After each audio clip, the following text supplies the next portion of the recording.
apprehensive of doing anything. I would have issues like that. I would be like, oh my gosh, I'm not even able to pick up my grandkid. I used to dread going to exercise. It's one of those necessary evils. I feel successful no matter where I'm at because we're always moving forward, but at a pace that I can tolerate.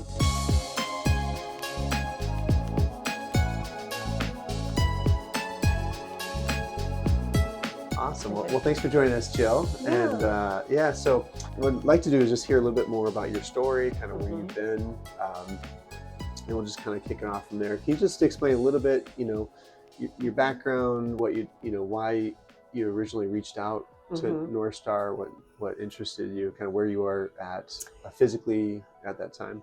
Well, at the time I had done lots of other programs. When I came here, I was just recovering from Lyme's disease and frozen shoulder. And so every program that I had done before didn't really tailor to my physical needs. It was kind of like you just keep pushing through no matter what. And so I had lots of injuries or laid up with my back for a long time. And then, of course, with frozen shoulder, it was really limited. So after that, I was just apprehensive of doing anything. But then, you have to do something to get better. So it was one of those. So my husband was going and he said, you should just try it. And this has been the longest commitment that I've ever made to any program. And it's been very helpful. I can't tell you the last time I've had a back issue now. And it was to the point, my back was so bad that the pain was so bad, I'd be in the ER and they'd be loading me up with IV pain medicine and didn't touch it. So, when things would flare up, it was bad. And so I haven't had that. I have frozen shoulder on both shoulders and like they're almost equal in strength now, which, so everything's been extremely tailored to what I need. And every trainer is very cognizant of when if I'll come in, oh, how are you doing? Oh, I'm really kind of struggling with this.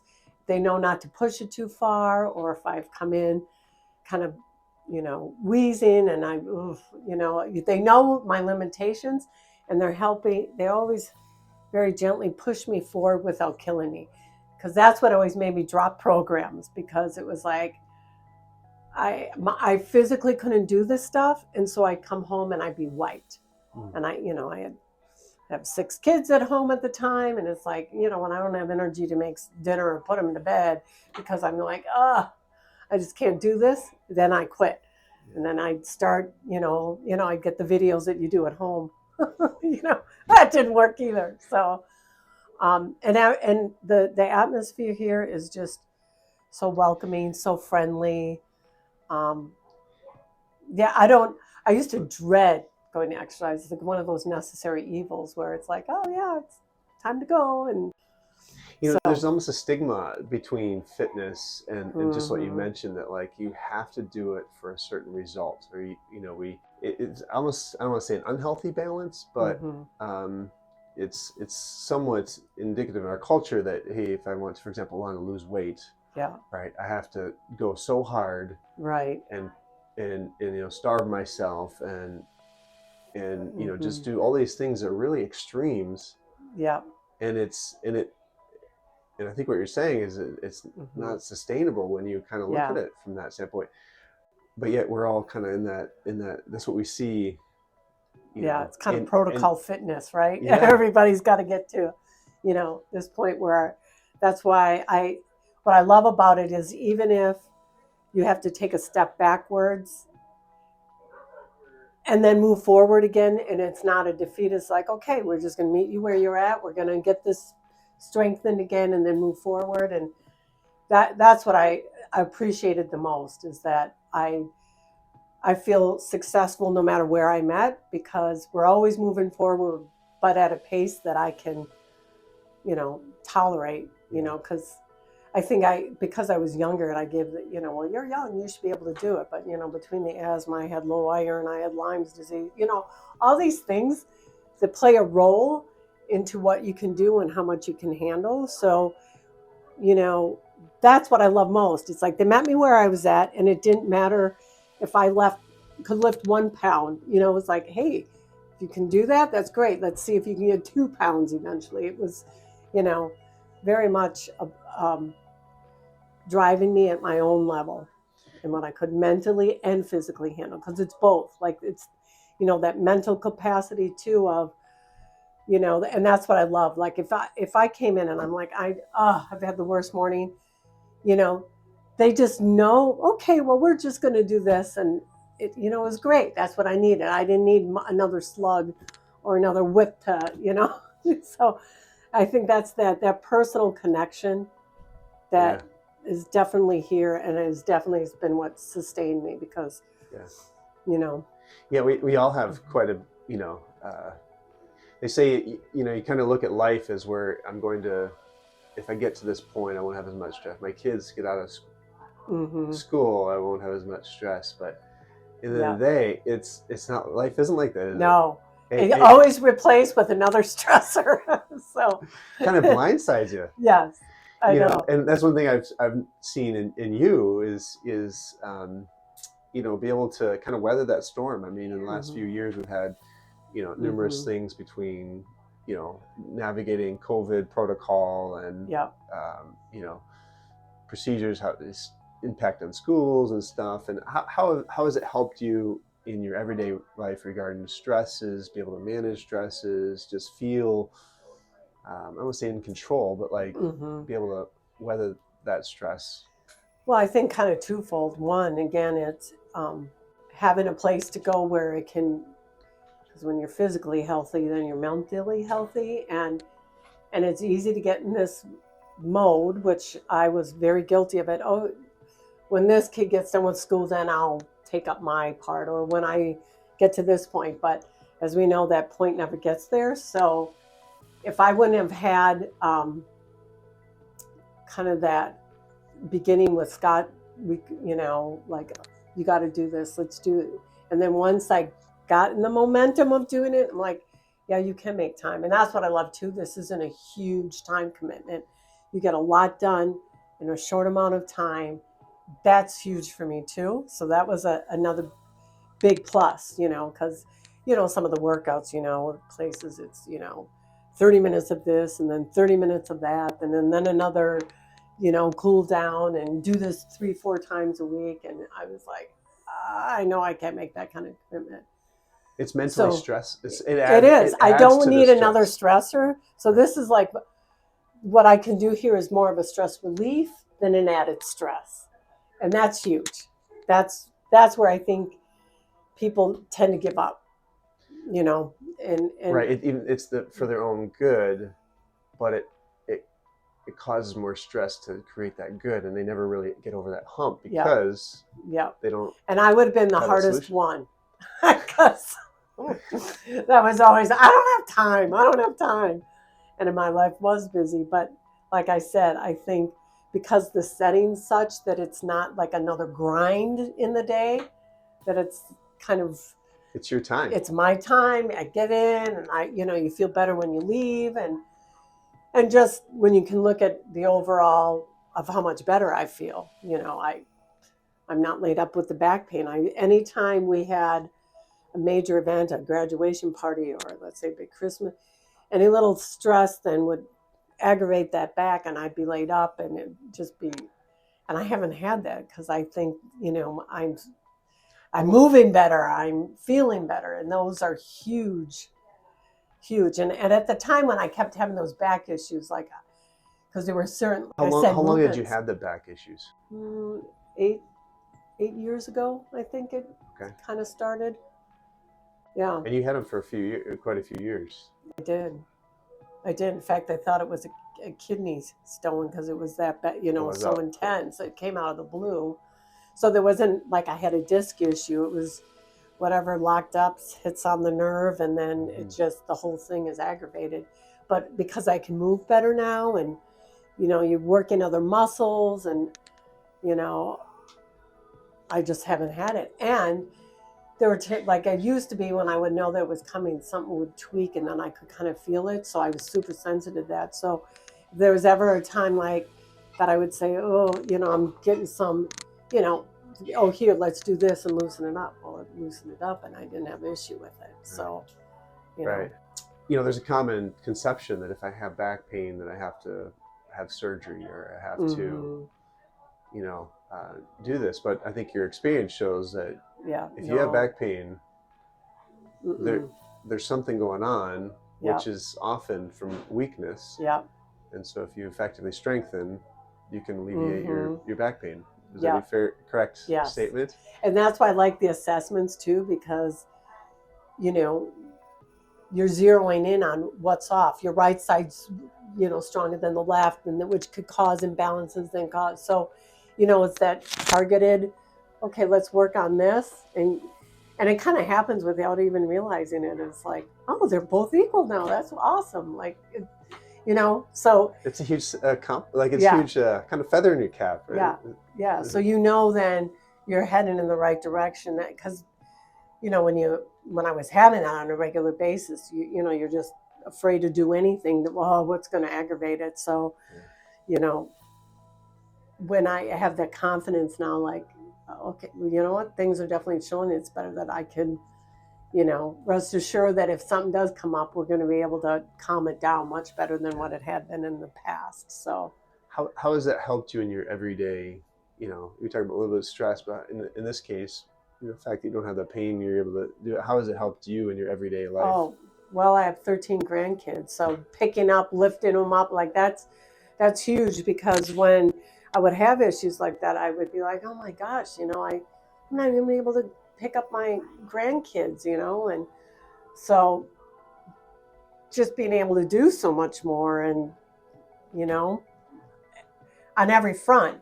I used to, it's even helping my asthma, my lung capacity, because there was a period where, even just hopping on my bike, I could only make it down the street and I'd be wheezing. I'm like, this is ridiculous. So it's kind of that overall Yeah, health on every aspect that, you know, if you step back and reflect on how everything, you're like, wow, I'm doing a lot more than what I could.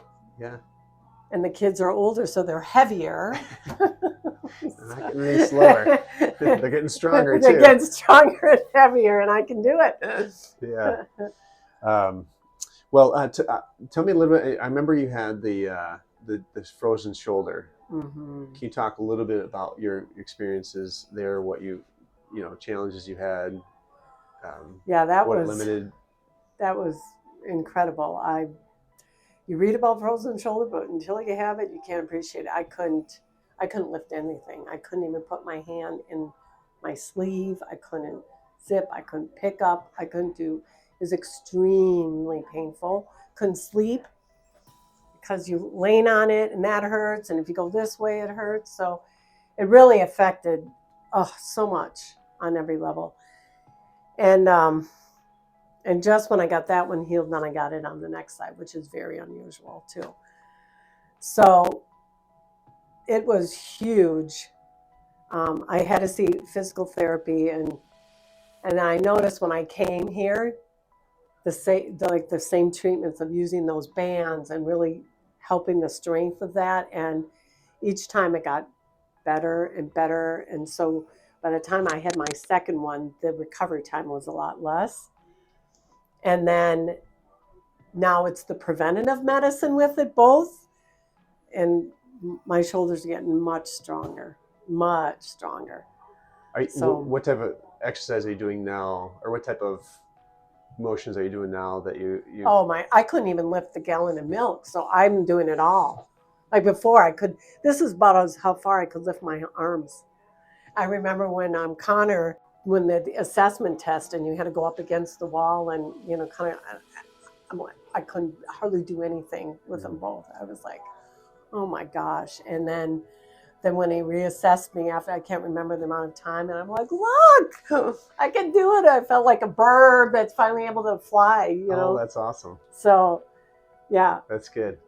And now you'll be competing for the, the cider. I'll be the cheer. The cider jug competition. How long you can hold it out. So, Yeah. and one of the things that happens as you get older is if you don't replenish your lean tissue, your body's not able to take the oxygen in, and so your stamina decreases. It's harder to breathe.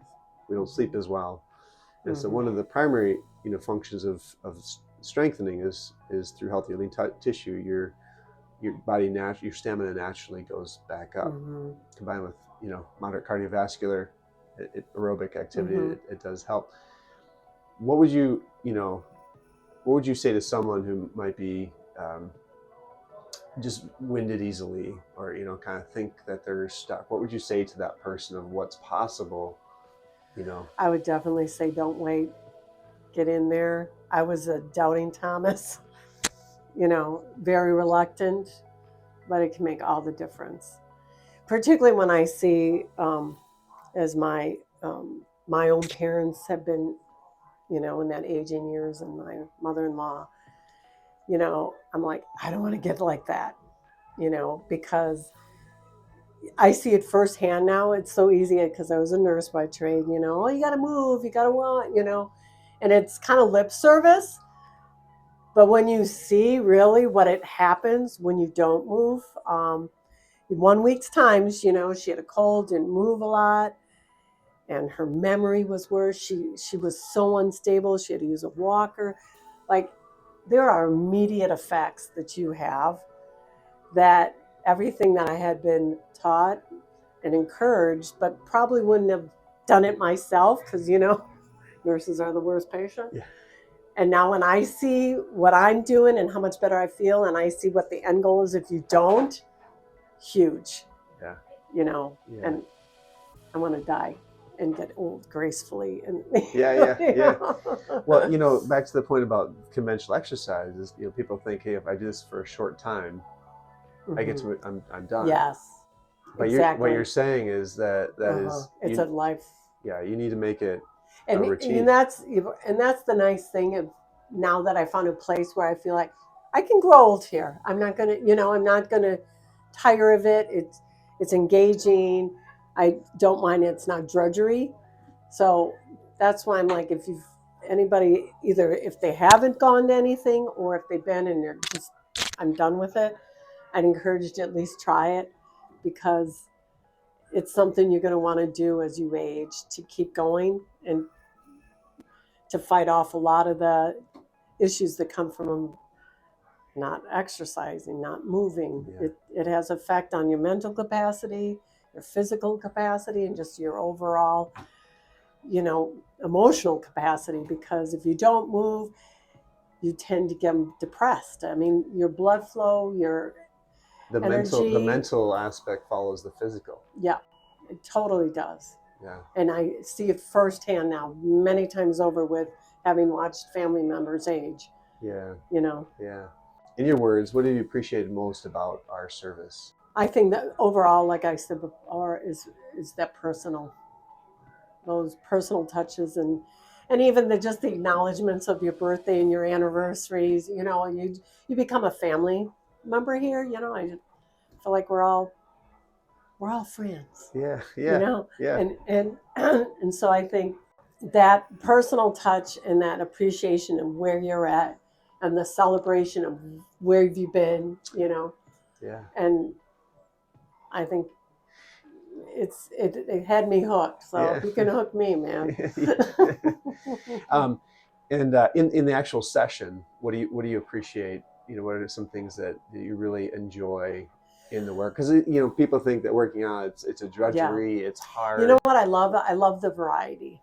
You do a little of this and a little of that, and it's not the same exercise every time, and there's constant different things you're working on, different exercise. It's another thing that I can get bored with things very easily, and really mixes up nice. And that's, by the time I'm like, oh, I'm tired, it's like, okay, good, we'll see you next week. I'm like, yes. So I love that part of it, because we're really working on all different legs one day, upper the next, but within the variation there's variations with what you're working on in it. And that I like too. The body's a beautiful thing. It's also very complex, and there's a lot of different things to work at, but we oftentimes get stuck in a certain zone or rhythm, and it's hard to break out. So I think maybe just in a nutshell, say someone's on the fence, maybe they doubt their ability to commit, or stick with it. What would you say to that person? Give it a while longer, because it'll hook you. You once you get in a routine, you'll begin to appreciate it for what it is. But you have to give it long enough for that to set in. And that was mine. If I could push through carving out that time, and making that commitment, because commitment, like I said, because my life was busy and I hate making any more commitments in my life. But, once I kind of got over that hump of getting it into my schedule and realizing, hey, this works, and then I'm seeing the benefit, push through that initial lack of commitment or wanting to, like, if you can't really know in one session. You have to come, at You got to make least a routine. Once you see it's a routine. Once you see it's a routine, and then once you see, like, you can do this, and that you're making improvements, and that you're feeling better, it'll be much easier to continue that commitment. Yeah. But if you bail before that, like I used to do with all my stuff, you'll see, like, this is worth going. Yeah. Well, we've watched you on your journey, and we've watched the energy increase, we've watched that stamina increase, we've watched you be able to, take those new grandkids with a newfound sense of accomplishment. I can do this, and, and that courage, and so I just want to commend you on how far you've come so far, and you're going to be doing great in the future. So keep up the good work, and thank you so much. Thank you. Appreciate it.